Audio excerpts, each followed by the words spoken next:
Greetings in the sweet name of our Lord Jesus Christ from the mission field, Thailand. Salam dalam nama Yesus Kristus dari ladang misi di Thailand. The sermon for this morning is, Have you heard? Firman Tuhan pada hari ini adalah, pernahkah Anda dengar? Before we start, let us pray. Sebelum kita mulakan, kita berdoa. Father, your word is alive. Tuhan, firman-Mu adalah pelita. We pray, Lord, that you speak to us through your words. Kami berdoa Tuhan supaya Engkau berbicara kepada kami melalui firman-Mu. In Jesus' name we pray. Dalam nama Yesus kami berdoa. Amen. Amin. A missionary, Dr. E. Mayer Harrison, once said, Seorang misionari Dr. E. Mayer Harrison pernah berkata if we are a Christian, bahwa jika kita adalah seorang Kristen, we must go beyond our comfort zone to reach out to the lost. kita mesti pergi melampaui zon selesa kita untuk mendekati, mencapai orang yang terhilang. He says that there are three voices speaking to us. Dia berkata bahwa terdapat 3 suara yang bercakap kepada kita. First is the voice of God. Pertama adalah suara daripada Tuhan. We must hear what God has to say to us. Kita mesti mendengar apa yang Tuhan telah katakan kepada kita. And God command us to go into all the world and preach the good news to everyone. Taken from Mark chapter 16 verse 15. Dan Tuhan berkata, pergilah ke seluruh dunia dan beritakanlah berita baik kepada semua orang. Diambil daripada Markus pasal 16 ayat 15. Most of us, if we have been in church for a while, we would have heard that. Kebanyakan daripada kita, jika kita telah berada di gereja beberapa waktu, kita akan mendengarkannya. Have you heard it? Pernahkah Anda mendengarnya? This was a command. Ini adalah perintah, It's not a suggestion. bukan cadangan. It's expected of all Christians. Ia adalah sesuatu yang diharapkan daripada semua orang Kristen. But I heard of a lot of excuses why people don't go for mission. Tetapi saya mendengar ada banyak alasan mengapa kita tidak melakukan misi. Some says that we should focus on local mission. Sebahagian mengatakan kita harus tumbuhkan kepada misi tempatan. There are a lot more works to be done in Sabah.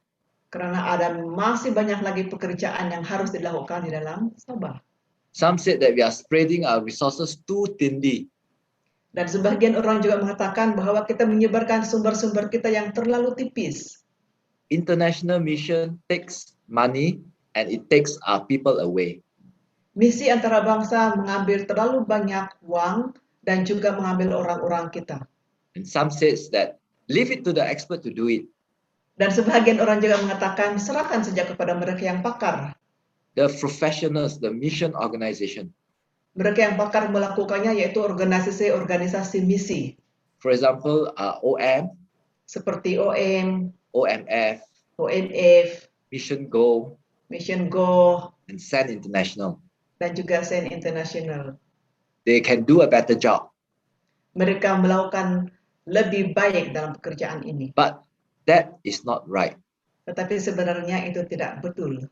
Because the command said, go into all the world and preach the good news to everyone. Karena perintah itu mengatakan, pergilah ke seluruh dunia dan beritakanlah berita baik kepada semua orang. This command is given to every Christian, to every church that God has raised up. Dan perintah ini diberikan kepada setiap orang Kristen dan kepada setiap gereja yang telah Tuhan bangkitkan.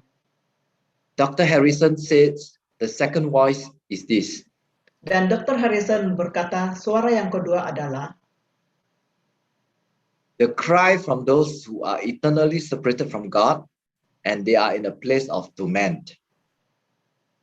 jeritan dari mereka yang telah terpisah secara kekal daripada Tuhan dan mereka berada di tempat kesiksaan. The story in Luke chapter 16 verses 19 to 31. Cerita di dalam Lukas pasal 19 ayat 31. There's a rich man and a poor man named Lazarus. Ada seorang kaya dan seorang miskin bernama Lazarus. The poor man went to heaven and the rich man went to hell. Orang miskin itu masuk ke surga dan orang kaya itu pula masuk ke dalam neraka. The rich man woke up in heaven and begged for someone to go and tell his brothers so that they would not come to this place of torment. Orang kaya di neraka itu bangun dan merayu supaya seseorang pergi memberitahu saudara-saudaranya agar mereka tidak akan datang ke tempat kesiksaan itu. Can you hear that voice, the cry? Dapatkah Anda mendengar suara itu, tangisan itu? The cries of people in a lost eternity right now. Tangisan orang yang kehilangan nyawa untuk selamanya sekarang. If you can hear that, you will realize how important it is to get the gospel out.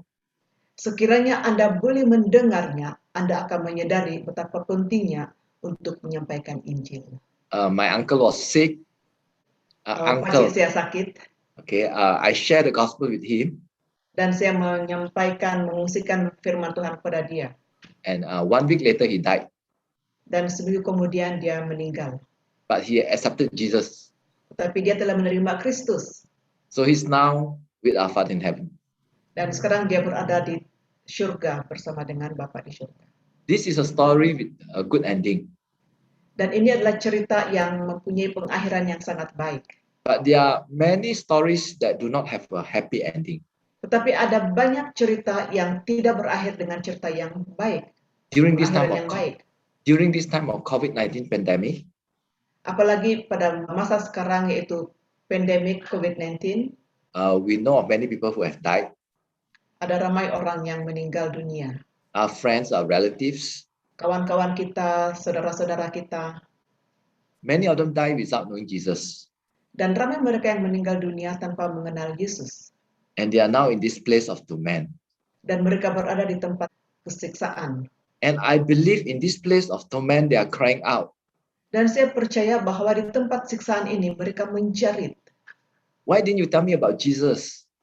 Mengapa kamu tidak memberitahu saya tentang Yesus? Please go and tell my brothers and sisters so that they would not end up in the place of torment."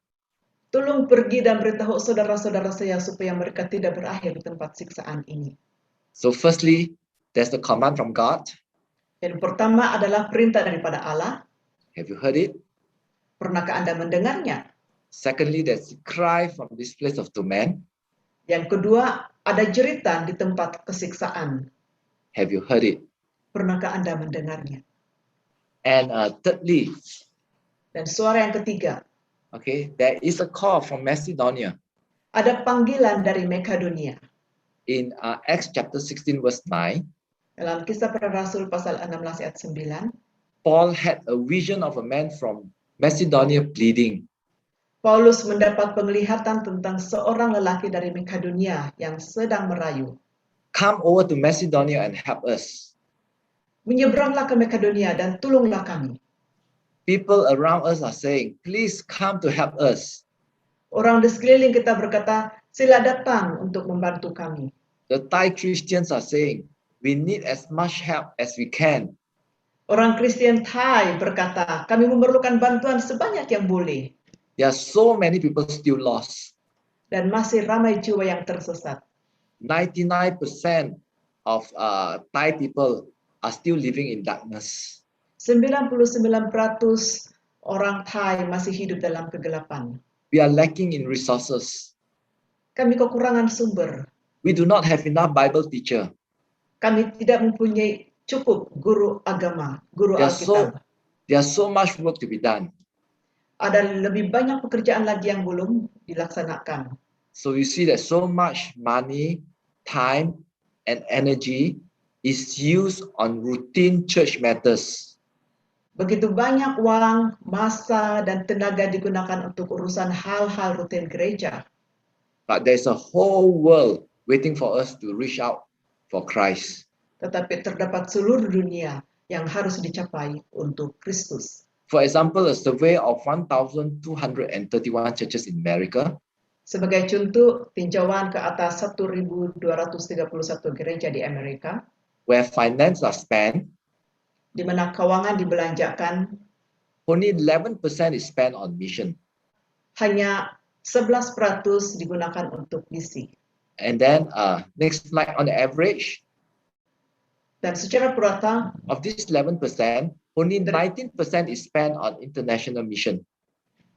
daripada 11% ini hanya ada 19 dihabiskan untuk misi antarabangsa. That means only about 2% of church total income is spent on international mission. Artinya hanya kira-kira 2% sahaja dari pendapatan di gereja dibelanjakan untuk misi antarabangsa. So this remain a great challenge to the church each and every day. Dan ini merupakan cabaran besar pada setiap gereja dan setiap hari. Very few churches are responding to the call from Macedonia. Sangat sedikit gereja yang bertindak untuk menyahut panggilan Makedonia. I think the Diocese of Sabah should give ourselves a pat on the shoulder. Saya pikir Diocese Sabah harus memberi tepukan kepada bahu kita, At least we are active in Indonesia, karena sekurang-kurang kita aktif di Indonesia and we also have a presence here in Thailand. dan kita juga mempunyai misi di Thailand. So we need to go beyond our comfort zone in our giving, in our work, and in our prayer, and in our concern for other people. Jadi kita perlu pergi melampaui zon selesa kita dalam memberi, dalam kerja kita, dalam doa kita, dan dalam keprihatinan kita terhadap orang lain. So there are two compelling reasons for us to reach beyond our comfort zone. Ada dua alasan yang kuat bagi kita untuk melangkaui zon selesa kita. Firstly is that there are many people who are spiritually hungry and looking for a savior. Yang pertama adalah terdapat ramai orang yang lapar secara rohani dan mencari penyelamat. We think that people are so spiritually blinded that they cannot see the truth at all. Ada ramai, kadang-kadang terfikir bahwa orang dibutakan sehingga mereka tidak dapat melihat. But that is not true. A lot of people are hungry for God. Sebenarnya itu tidak benar karena ada ramai orang yang haus akan Tuhan. They want to have a relationship with God. Mereka mau mempunyai hubungan dengan Tuhan. They are looking for someone, a savior, to save them. Mereka mencari seseorang yang boleh menyelamatkan mereka. So the Holy Spirit is leading many on the path to an encounter with Jesus Christ. Oleh itu Roh Kudus memimpin ramai orang untuk datang dalam perjalanan menuju kepada pertemuan dengan Yesus Kristus. So in Acts chapter 10 verses 1 to 8, dalam Kisah Para Rasul pasal 10 ayat 1 hingga 8, a Roman army officer named Cornelius, seorang pegawai tentara Rom bernama Cornelius. He was a devout and a God-fearing man. Dia adalah seorang yang taat dan takut akan Tuhan. A man hungry for God. Dia adalah seorang yang sangat lapar akan Tuhan. So he saw a vision of an angel who spoke to him. Jadi dia melihat penglihatan malaikat yang bercakap dengannya. Go search and summon Peter. Pergi, cari dan panggil Petrus. Immediately that was what he did. Dan itulah yang telah dilakukannya secara langsung. That was because he was so spiritually hungry. Karena secara roh dia sangat lapar akan Tuhan. And he's looking for a savior. Dan dia mencari penyelamat dia. What about in Thailand? Bagaimana pula dengan di Thailand? I'm sure you have heard of story that the number of Christians in Thailand is so small. Saya percaya kamu juga pernah mendengar tentang jumlah orang Kristen di Thailand yang sangat sedikit. Despite the fact that a lot of resources has been put into Thailand, but yet it remains very much an infertile soil for the gospel. Sebenarnya ada banyak sumber-sumber yang datang ke Thailand, tapi hanya sedikit Kristen yang kita dapat temukan di sini. However, that is not quite true. Tetapi itu sebenarnya tidak benar.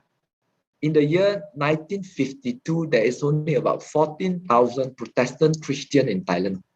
Pada tahun 1952, ada 14,000 Kristen Protestan di Thailand. Today, there is about 500,000 Protestant Christian in Thailand. Dan sekarang ada 500,000 Kristen Protestan di Thailand. That means the number of Christians in Thailand double every 10 years. Maksudnya jumlah orang Kristen di Thailand bertambah setiap 10 tahun.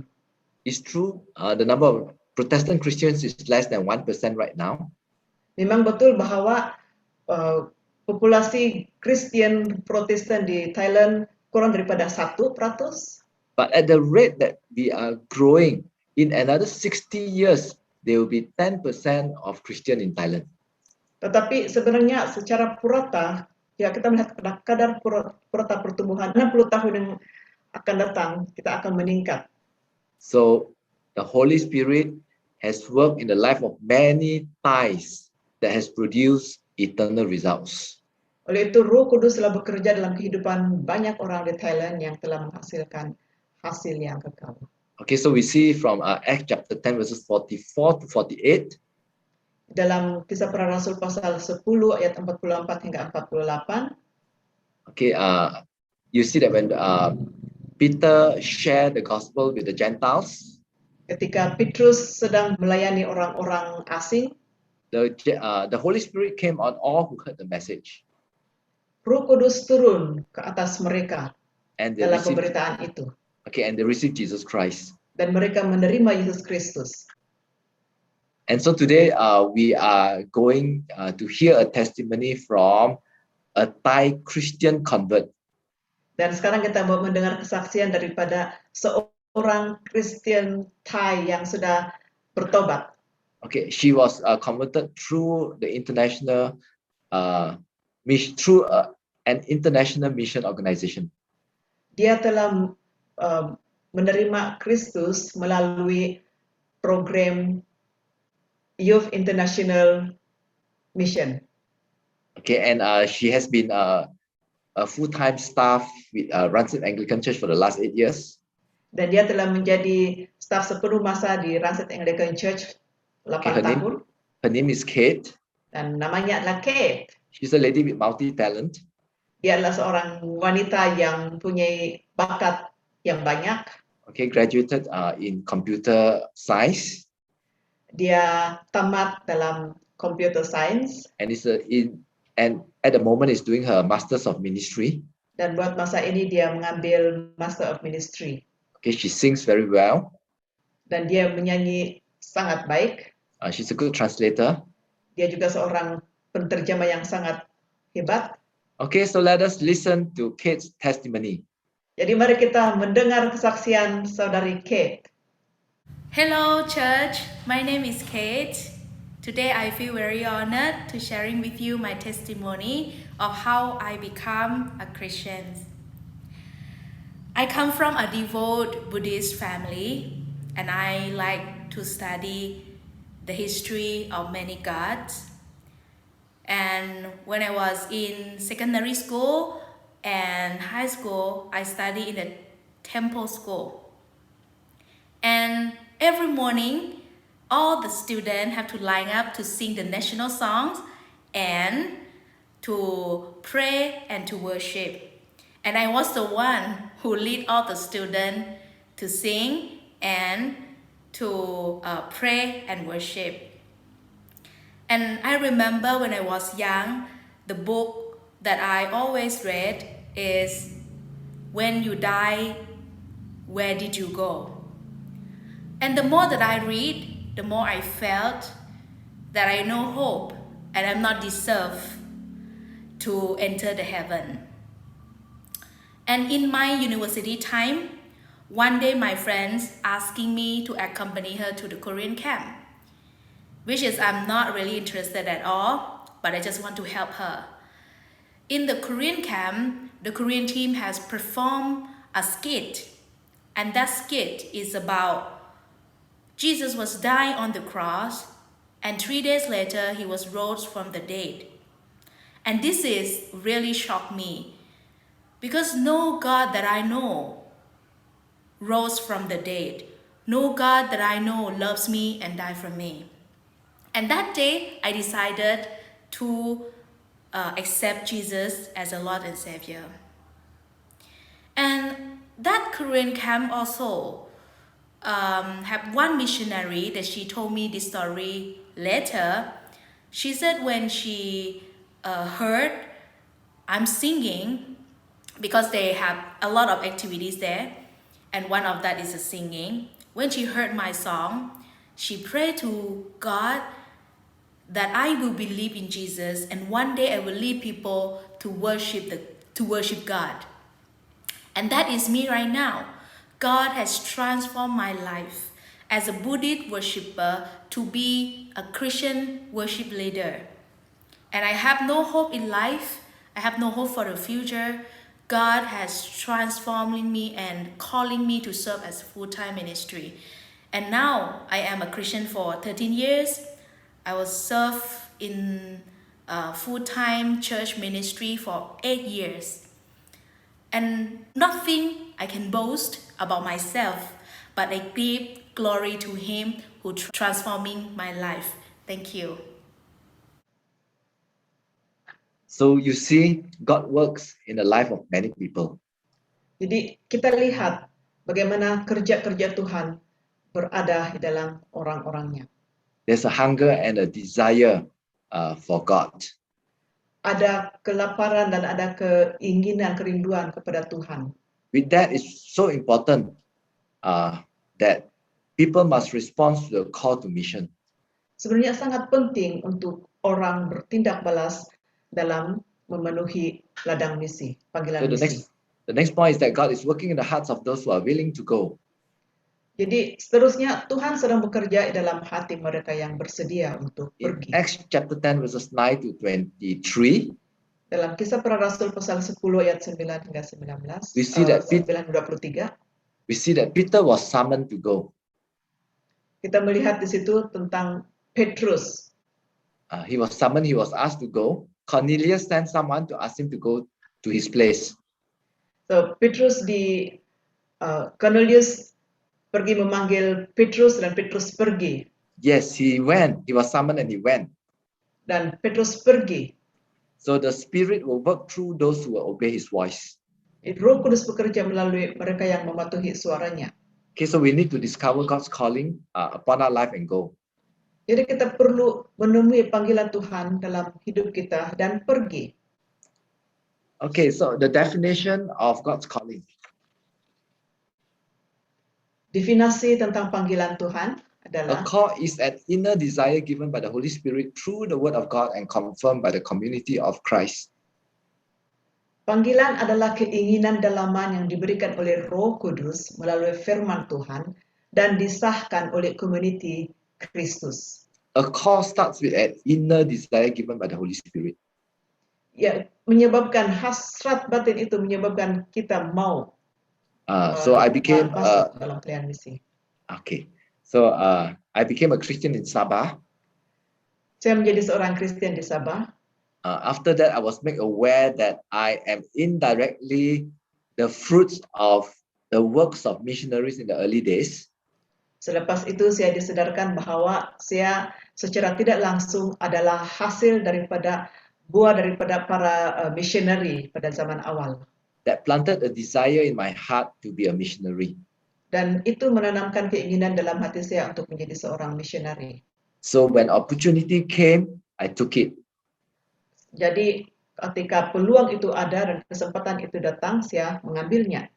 Okay, of course, that inner desire must be confirmed by the Word of God.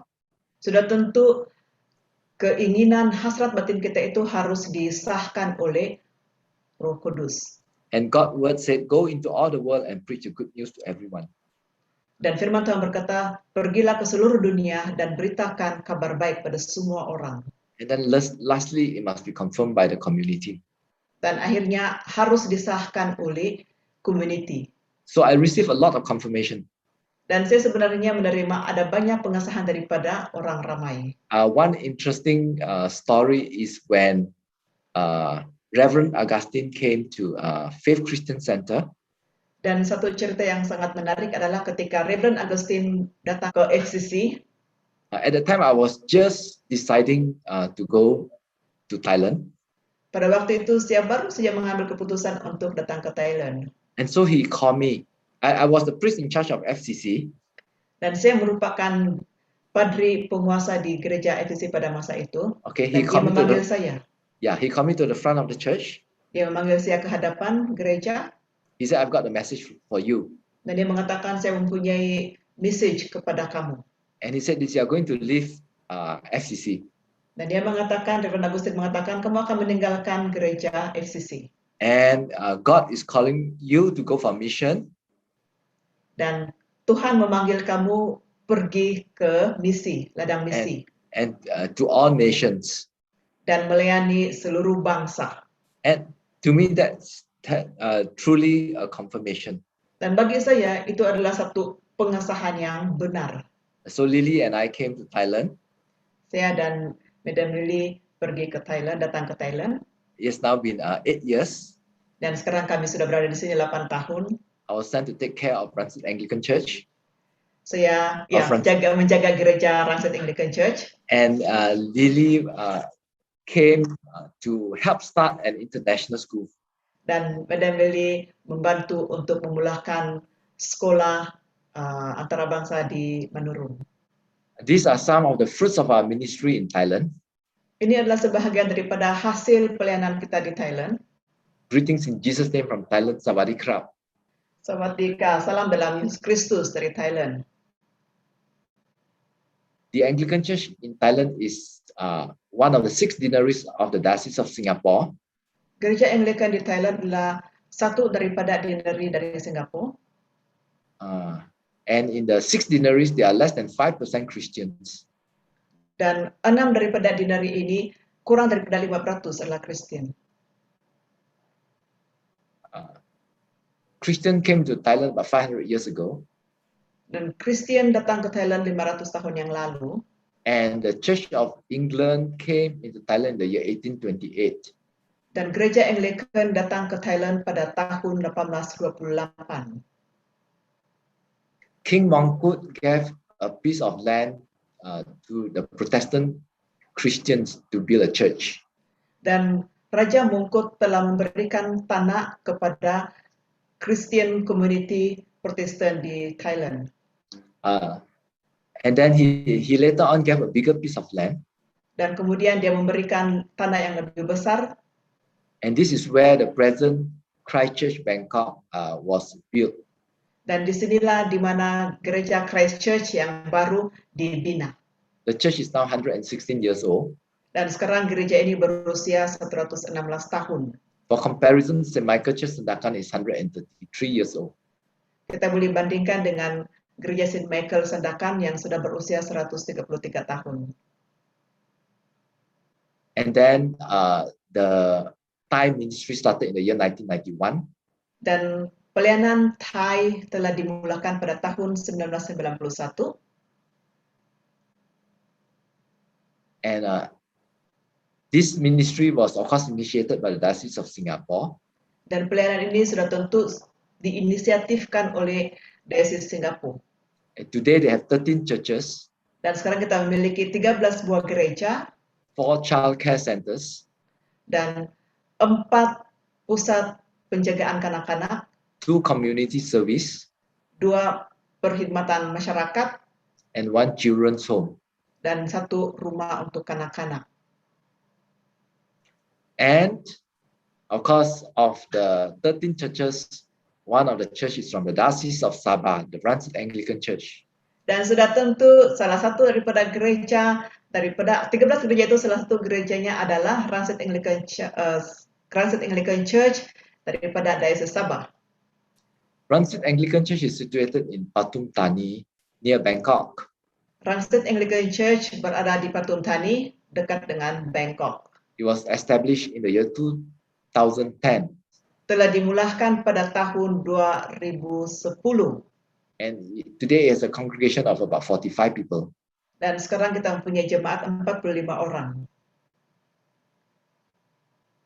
The beginning, Diocese of Sabah sent Pastor Faustina and also Pastor Alice to Thailand.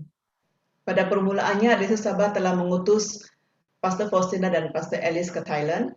They were received as missionary on the 18th of January 2009. Dan mereka telah diterima melayani di Thailand pada 18 Januari 2009.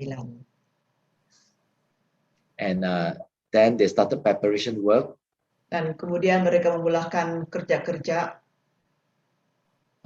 And the most important is of course the studying of Thai language. Dan yang penting sekali adalah untuk mempelajari bahasa Thai. And then work started with a cell group. Kemudian kerja dimulakan dengan cell group. And they also have Alpha Ministries. Dan kita juga mempunyai pelayanan Alpha. And then finally, on the 20th of February 2010, they had the first service. Dan akhirnya pada 28 hari bulan Februari 2010, servis pertama telah dimulakan. Let us look at the church today. Dan mari kita melihat pada gereja baru kita sekarang. Okay, these are some of the ministries of our church. Dan inilah salah satu daripada pelayanan gereja kita. And every Sunday we have a bilingual Thai-English service. Dan setiap minggu kita mempunyai dua bahasa, yaitu Thai dan English. And then in the afternoon we have a children ministry and also sport ministry. Dan pada sebelah petang pula kita mempunyai pelayanan kanak-kanak dan juga pelayanan melalui sukan. And we have a few outreach point. One of it is outreach to the students of Ransit University. Dan kita juga mempunyai beberapa penjangkauan, pusat penjangkauan, yaitu pelayanan pelajar university. And we have outreach to the slum community. Dan juga penjangkauan kepada community slum. And outreach to one of the housing estate. Dan juga penjangkauan kepada salah satu daripada perkampungan. Okay, and also Boys Brigade ministry in another housing estates. Dan Boys Brigade, pelayanan Boys Brigade juga berada di satu kampung lagi. We also have mission teams coming to bless us, and also volunteer missionaries. Kita juga menerima ada ramai mission team yang datang dan memberkati kita. Right, that is the ministry, the fruits of the ministry of Ransit Anglican Church. Baiklah, jadi itulah salah satu daripada pelayanan ataupun hasil-hasil pelayanan di Gereja Anglican Ransit kita. So finally, how can you be involved? Jadi akhirnya, bagaimana kita terlibat? Okay, you can send mission team to us. Kamu boleh mengutus mission team kepada kita. Okay, you can also send to us missionaries, whether short term or long term. Kamu juga boleh mengutus ataupun mengirimkan kepada kami missionary sama ada dalam jangka masa pendek ataupun jangka masa panjang. Okay, go to our Facebook page, like our page to get updated news and pray for us. Dan pergi ke Facebook kami untuk mendapat berita-berita terbaru dan berdoa untuk kami. And finally, offer resources so that we can invest in properties and also for our operational budget. Dan akhirnya berilah sumbangan kepada kami supaya kami boleh invest kepada properti dan juga kepada budget-budget yang lain. Let us pray. Mari kita berdoa. Father, we thank you for this very special day. Bapa di syurga, kami bersyukur untuk hari yang sangat istimewa ini. A day that we can honor and remember the missionaries and the mission work of the Diocese of Sabah. Hari di mana kami mendapat kehormatan dan juga menghormati mereka yang diutus ke dalam misi. We pray, Lord, that you will bless our international mission works. Kami berdoa Bapa di syurga supaya Engkau memberkati semua pelayanan misi antara bangsa kami. That you will provide for us. Supaya Engkau memberkati dan menyediakan kepada kami. And that indeed we will see many fruits in the near future. Dan juga supaya kami melihat ada banyak hasil buah-buah pada masa akan datang. In Jesus' name we pray. Dalam nama Yesus kami berdoa. Amen. Amin. Thank you and God bless you all. Terima kasih dan Tuhan memberkati kamu semua.